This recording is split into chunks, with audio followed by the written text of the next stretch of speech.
What's going on? What's going on?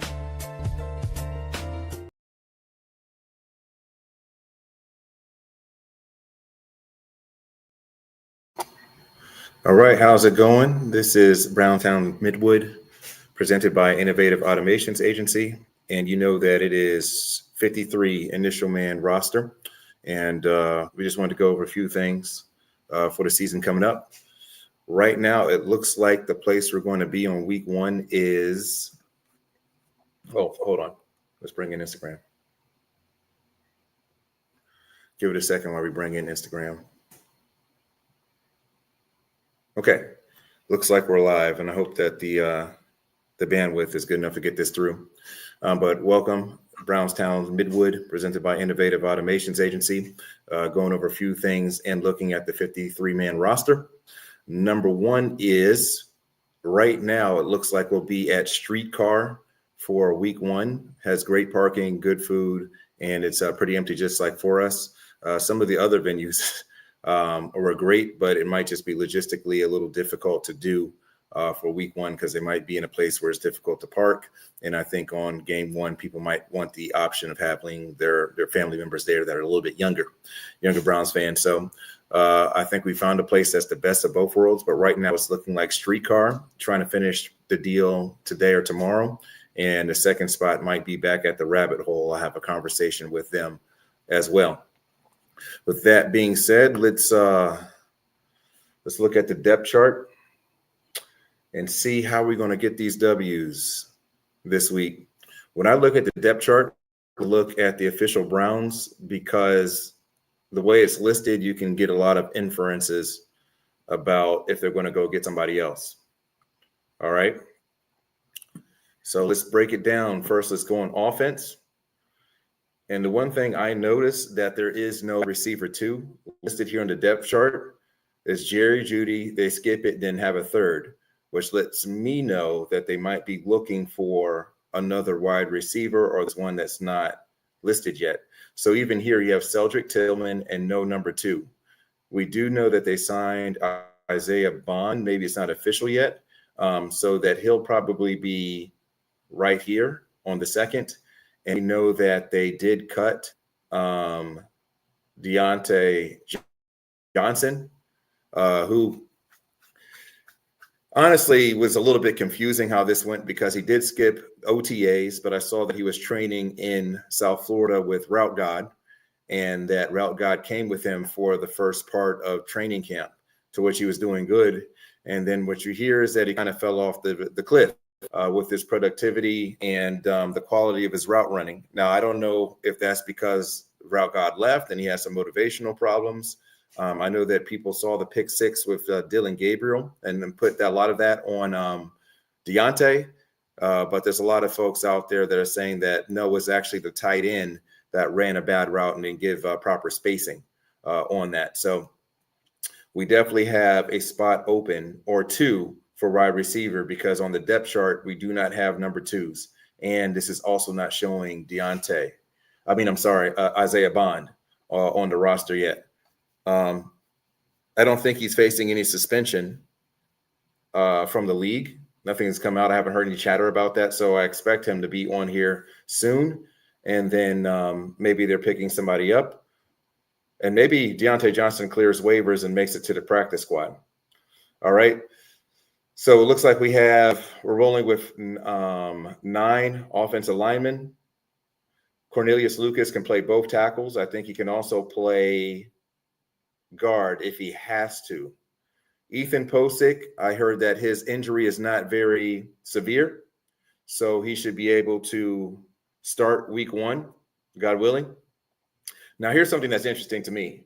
We have four tight ends on the initial roster.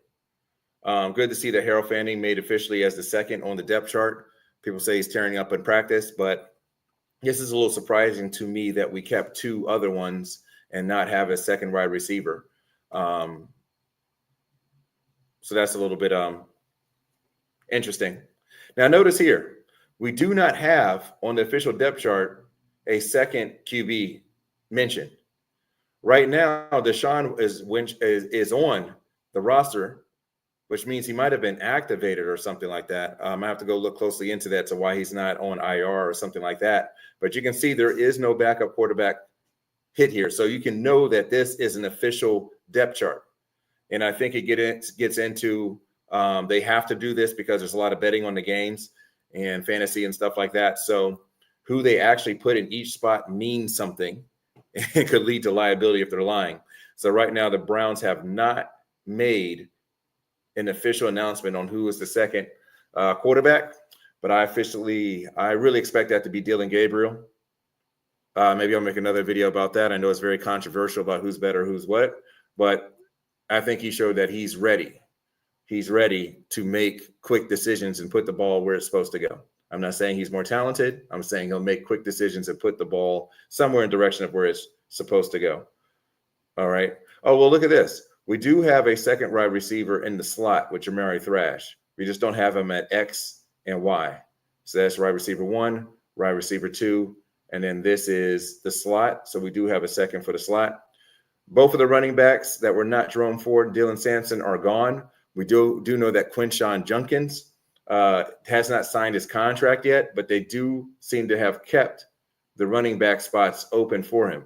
And maybe since he's coming back soon is why we have Deshaun Watson here, just because they had to have a name to put there, or maybe there's some strategic advantage there.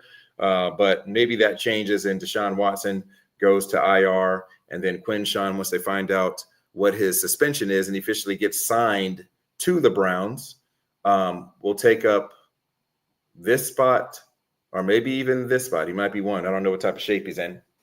Let's go to the defense. All right. So left edge. This is a signing right here that we have, Shroyinka. There was a lot of talk whether he's going to make the squad or not. He's kind of expensive for what he's playing. Malik Collins is getting the start. And notice that Mason Graham is starting on the opposite side of the line than Miles.